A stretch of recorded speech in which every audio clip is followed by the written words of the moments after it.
امریکہ نے مسعود اظہر پر پابندی کیوں لگائی؟ دیکھیں، اقوام متحدہ کی جانب سے مولانا مسعود اظہر جو پاکستان میں جیش محمد کے سربراہ ہیں ان پر پابندی عائد کر دی گئی ہے اور ان کا نام دہشت گردوں کی عالمی فہرست میں شامل کر دیا گیا ہے۔ سب سے پہلے یہ جاننے کی کوشش کرنی چاہیے کہ یہ جو دہشت گردوں کی عالمی فہرست ہے یہ کیسے بنتی ہے۔ اقوام متحدہ کی ایک قرارداد ہے، اس کا نام نمبر جو ہے 1267 ہے، جو سینکشن کمیٹی ہے، اور اس کے مطابق یہ قرارداد ہے جس میں کہا گیا ہے کہ وہ لوگ جن کا تعلق داعش کے ساتھ ہوگا، القاعدہ کے ساتھ ہوگا یا طالبان کے ساتھ ہوگا، ان کا نام دہشت گردوں کی عالمی فہرست میں شامل کیا جائے گا۔ اور یہ جو مسعود اظہر ہیں یہ 422ویں آدمی ہیں جن کا نام دہشت گردوں کی عالمی فہرست میں شامل کیا گیا ہے، یعنی اس سے پہلے 421 لوگ اور بھی تھے جن کا نام اقوام متحدہ نے دہشت گردوں کی عالمی فہرست میں شامل کیا ہے۔ اب مسئلہ یہ ہے کہ یہ جو مولانا مسعود اظہر ہیں ان کا نام پہلے کیوں نہیں شامل ہو سکا اور ابھی کیوں شامل ہوا ہے، یہ بڑا اہم سوال ہے، اور اس سوال کو سمجھنے کے لیے ضروری یہ ہے کہ چین نے اس سے 5 بار پہلے مولانا مسعود اظہر کا نام جب بھی دہشت گردوں کی عالمی فہرست میں شامل کیا جاتا تھا تو اس وقت اس کو ویٹو کر دیتے تھے۔ انڈیا نے بڑی مؤثر مہم چلائی، بڑی سٹرونگ لابیز کے ذریعے مسعود اظہر کا نام دہشت گردوں کو یہ عالمی فہرست میں شامل کرانے کی کوشش کی، لیکن انڈیا کامیاب نہیں ہو سکا۔ آپ کو معلوم ہے کہ امریکہ، برطانیہ اور فرانس نے اقوام متحدہ کی جو دہشت گردی کی جو لسٹ ہے اس میں مسعود اظہر کا نام قرار دلوانے کی کوشش کی تھی 14 مارچ 2019 کو آخری بار، لیکن وہ اس میں بھی کامیاب نہیں ہو سکے کیونکہ چین نے اس قرارداد کو ویٹو کر دیا تھا۔ اس سے پہلے بھی چین اور انڈیا کے درمیان جو ایشوز تھے وہ بھی بڑے امپورٹنٹ رول پلے کر رہے تھے، لیکن آج جو مسعود اظہر کا نام دہشت گردوں کی فہرست میں شامل ہوا اس کی ایک بڑی سٹرونگ وجہ ہے۔ اس کی وجہ یہ ہے کہ اس سے پہلے چین کا یہ کہنا تھا کہ ٹیکنیکلی مسعود اظہر کا نام دہشت گردوں کی عالمی لسٹ میں شامل نہیں کیا جا سکتا۔ اس کی وجہ یہ ہے کہ قوانین اور طریقہ کار موجود ہے۔ ان قوانین اور طریقہ کار کے مطابق یہ بڑا اہم سوال ہے کہ مسعود اظہر کا نام کیسے شامل کیا جا سکتا ہے۔ کیوں کہ انڈیا جب یہ بات کرتا تھا کہ مسعود اظہر کا نام دہشت گردوں کی لسٹ میں شامل کیا جائے تو وجہ جو بتاتا تھا وہ کیا تھی؟ وہ یہ تھی کہ اڑی سیکٹر میں پر حملے میں مسعود اظہر ملوث ہے، پٹھان کوٹ پر جو ایئر بیس پہ حملہ ہوا تھا، پاکستان سے 50 کلومیٹر کے فاصلے پر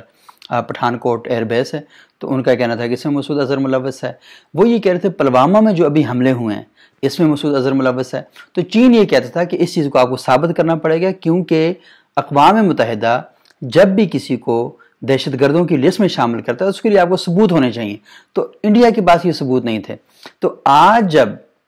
اس فہرست میں مسعود اظہر کا نام شامل کیا گیا ہے تو یہ تینوں جو چیزیں تھیں یہ اس میں شامل نہیں تھیں، نہ ہی پلوامہ اٹیک کی بات کی گئی، نہ ہی اڑی حملے کی بات کی گئی، اور نہ ہی پٹھان کوٹ کا جو واقعہ ہوا تھا اس کی پر کوئی بات ہوئی۔ تو اس وجہ سے آج چین نے کہا کہ ٹھیک ہے، وہ جو بیسک ٹیکنیکل اعتراض تھا وہ ختم کر دیا گیا، اور جو ہی وہ اعتراض ختم ہوا تو اس کے بعد دوسری صورتحال جو ہمارے سامنے پیش آئی وہ یہ تھی کہ پاکستان نے بھی اس پر کسی رد عمل کا اظہار نہیں کیا، بلکہ پاکستان نے یہ کہا ہے کہ پاکستان پابند ہے، جو اقوام متحدہ نے پابندیاں لگائی ہیں ان پر، اور وہ جو پاکستان نے اس کا نام شامل کر لیا گیا دہشت گردوں کی عالمی لسٹ میں، اس کے مطابق پاکستان پابند ہے اور یہ ساری چیزیں کرے گا۔ لیکن میں آپ کو ایک مزے کی بات بتاؤں، پاکستان پہلے ہی یہ سارے کام کر رہا ہے۔ آپ نے کبھی دیکھا مولانا مسعود اظہر کو پاکستان میں کسی جلسہ عام سے خطاب کرتے ہوئے؟ آپ نے کسی جگہ ان کو تقریر کرتے ہوئے نہیں دیکھا۔ ان کے آڈیوز بیانات چلتے رہتے تھے، ان کے آڈیو میسج چلتے رہتے تھے، وہ اپنی تحریر کے ذریعے، اپنے ایک رسالے کے ذریعے تو لوگوں سے بات چیت میں انوالو رہتے تھے، لیکن اس طرح کھل کر وہ بہت عرصے سے جلسہ عام سے خطاب نہیں کر رہے۔ جب آپ کو یاد ہوگا کہ انڈیا کا ایک طیارہ انڈین ایئر لائن کا اس کو اغوا کر کے قندھار لے جایا گیا تھا، اور قندھار سے مسعود اظہر کو رہا کروایا گیا، اور جیش العمر مجاہدین کے جو رہنما تھے مشتاق زرگر ان کو بھی ساتھ لایا گیا۔ تو اس کے بعد پاکستان نے مسعود اظہر نے جیش محمد نام کی ایک تنظیم بنائی تھی، اس کے بڑے بھرپور جلسے ہوتے تھے، لیکن جب پاکستان میں 2002 میں دیگر جماعتوں پر پابندی لگی اسی وقت جیش محمد پر بھی پابندی لگ گئی۔ اس کے بعد مسعود اظہر اس طرح کھل کے پاکستان میں کسی جگہ خطاب نہیں کرتے رہے، اگرچہ کہ ان کا آنا جانا تو لگا رہا، لوگوں سے ملاقاتیں بھی ان کی رہیں، صحافیوں سے بھی ملتے تھے، لیکن وہ اوپن نہیں ہوتی تھیں، وہ کسی جگہ خبروں میں نہیں آتی تھیں۔ وہ اپنی لابنگ کے لیے تو کام کرتے تھے لیکن اس طرح کھل کے وہ کہیں سامنے نہیں آتے۔ تو اب صورتحال جو ہے کہ جو اقوام متحدہ کی جانب سے نام فہرست میں شامل ہونے کے بعد 3 قسم کی پابندیوں کا سامنا کرنا پڑے گا مسعود اظہر کو، اور کوئی بھی جو رکن ملک ہے اقوام متحدہ کا، اس کے اوپر یہ لازم اور فرض ہے کہ جب بھی اس کا کوئی شہری اس لسٹ میں شامل ہو جائے گا تو 3 پابندیاں لگائے گا۔ سب سے پہلی پابندی یہ ہوگی کہ اس کے تمام تر اثاثے منجمد ہو جائیں گے، دوسرے اس کو سفری پابندیاں لگ جائیں گی، وہ کہیں سفر نہیں کر سکتا، اور تیسری پابندی یہ ہوگی کہ وہ اسلحہ کہیں نہ استعمال کر سکتا نہ ہی کہ خرید سکتا۔ یعنی یہ 3 پابندیاں مسعود اظہر کے اوپر لگنی ہیں، اور میرا خیال یہ ہے کہ یہ تینوں پابندیاں مسعود اظہر پر سے پہلے ہی لگ چکی ہیں، کیونکہ نیشنل ایکشن پلان کے بعد بھی، اور پھر جب پٹھان کوٹ کا واقعہ ہوا تھا اس وقت بھی مسعود اظہر اور ان کے بھائی کو حراست میں لے لیا گیا تھا، عبدالرؤف اصغر کو، اور ابھی جب یہ پلوامہ اٹیک ہوا اس کو جب انڈین ڈوزیئر آیا تو اس کے ساتھ ہی ہم نے پاکستان نے مسعود اظہر کو اور ان کے جو بیٹے جو ان کے بھائی ہیں عبدالرؤف اصغر اور ان کے جو بھائی ہیں بیٹے ہیں ان دونوں کو گرفتار کر لیا تھا، جو خبریں ہمارے سامنے آئی تھیں۔ تو میرا خیال یہ ہے کہ پاکستان آلریڈی ہی یہ کام کر سکتا ہے، پاکستان آلریڈی یہ کام کر رہا تھا۔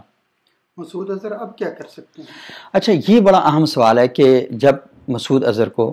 عالمی دہشت گردوں کی لسٹ میں شامل کر دیا گیا تو اب مسعود اظہر کے پاس کوئی راستہ ہے؟ کیونکہ اقوام متحدہ یہ کہتی ہے کہ اگر اس شخص کے رویے میں کوئی بہتری آ رہی ہے، یہ اپنے آپ کو بہتر کر رہا ہے، تو پھر مسعود وہ وہاں پہ یونائٹڈ نیشن کا ایک یہ جو کمیٹی اس کا ایک محتسب ہے، آپ اس محتسب کے پاس جائیں گے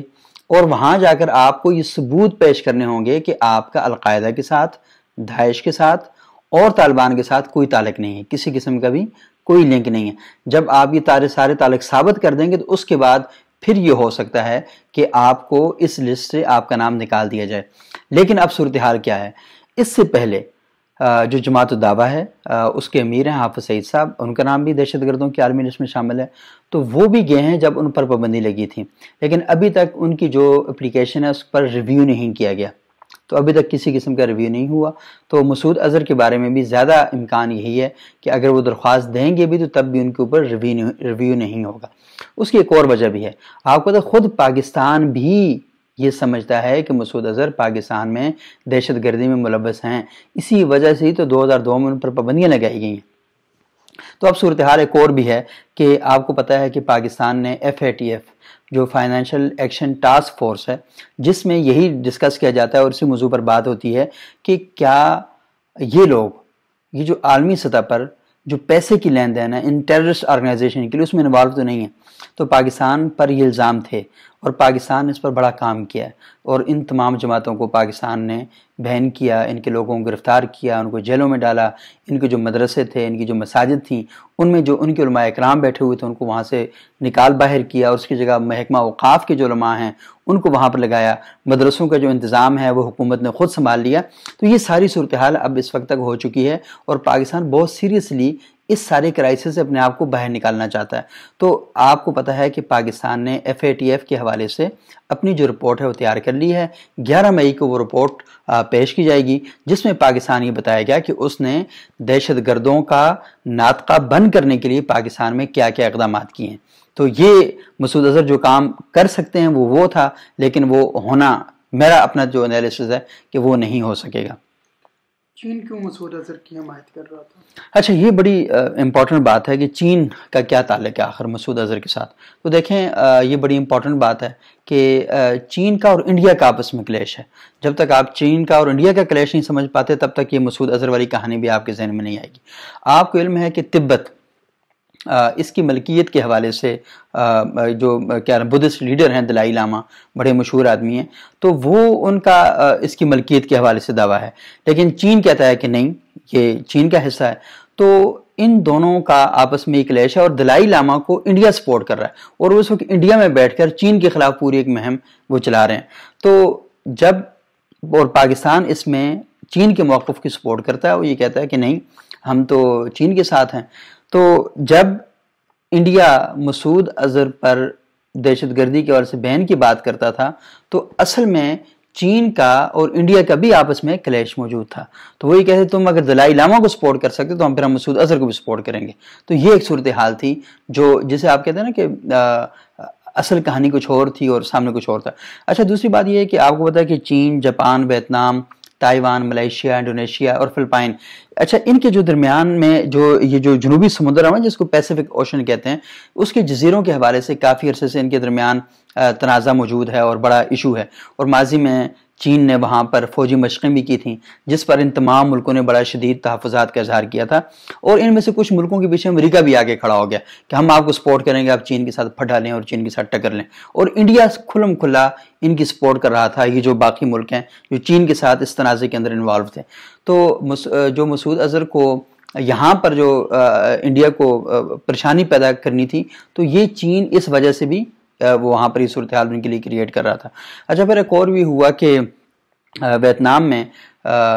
جب مودی حکومت آئی تو اس نے وہاں پر ویتنام میں آئل کے جو کنویں تھے ان میں کام کرنے کی کوشش کی، جس پر چین نے بڑا شدید احتجاج کیا کہ جو متنازع علاقے ہیں وہاں پر آپ اس قسم کی جا کر کوئی ڈرلنگ نہیں کر سکتے. تو چین کا انڈیا کا جو آپس میں کلیش ہے وہ بھی آلریڈی ایک بڑا کلیش ہے، وہ موجود ہے. تو اس کو سمجھے بغیر ہم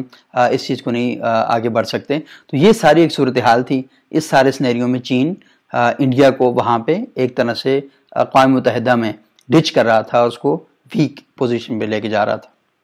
مسعود اظہر کو عالمی دہشت گردوں کی فہرست میں شامل کرنا کیا بھارت کی فتح ہے؟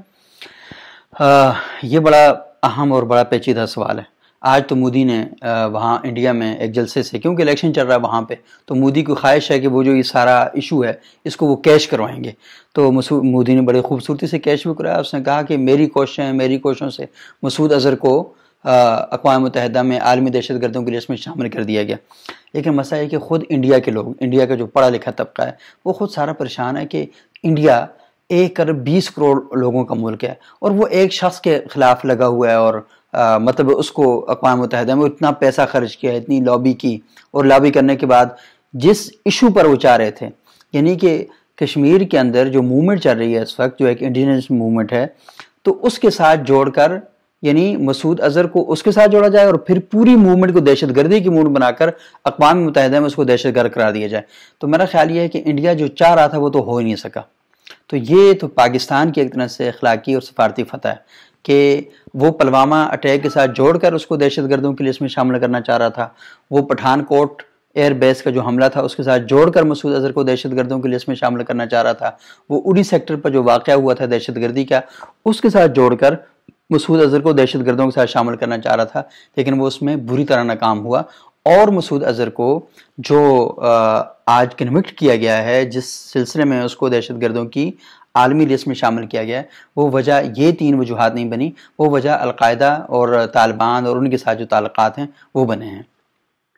کیا پاکستان اقوام متحدہ کی قرارداد کے مطابق عمل کرے گا؟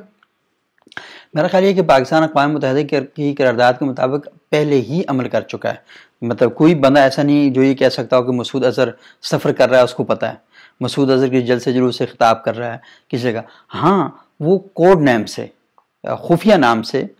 مطلب ہے کہ ایک کلمی نام لے کر وہ کالم وغیرہ لکھتے رہتے ہیں. 2 دفعہ انہوں نے میرے اوپر مہربانی فرمائی، میرا نام بھی انہوں نے لکھا اپنے کالموں میں، اور میری جو معلومات تھیں ان کو چیلنج کیا، اور جن معلومات کو چیلنج کیا اصل معلومات انہوں نے بتائی بھی نہیں ہیں. اور مسئلہ یہ ہے کہ یہاں سے پتہ چلتا ہے کہ جب اس کا مطلب ہے کہ اصل معلومات اگر میرے پاس نہیں تو مسعود اظہر کے پاس بھی نہیں ہے، اگر وہ کالم وہی لکھ رہے ہیں. تو مسئلہ تو یہی ہوا کہ وہ خود اصل بات بتانا نہیں چاہتے، ہم جو بات بتانا چاہتے ہیں اس کو نہ کرتے ہیں. تو یہ بچوں کی اسکول کی پہلیوں کی طرح ان کا سٹائل ہے، تو وہ یہ کام نہیں کر رہے. لیکن اوورآل یہ ہے کہ پاکستان، میرا خیال یہ ہے کہ پاکستان میں ایک بڑا بوجھ اور بڑا پریشر تھا مسعود اظہر کے حوالے سے. آج وہ بوجھ اور پریشر ختم ہو چکا ہے. جو کشمیر کے حوالے سے ہماری موومنٹ ہے، ہم جس کو سپورٹ کر رہے ہیں، اور پاکستان یہ کہتا ہے کہ وہاں پر جو موومنٹ ہے وہ وہاں کے لوگوں کی طرف سے بنائی گئی ہے، آج وہ چیز بھی ثابت ہو چکی ہے. اور میرا خیال یہ ہے کہ انڈیا کے ہاتھ میں کچھ نہیں آیا سوائے ایک بیمار آدمی کو دہشت گردوں کی عالمی فہرست میں شامل کروانے کے علاوہ.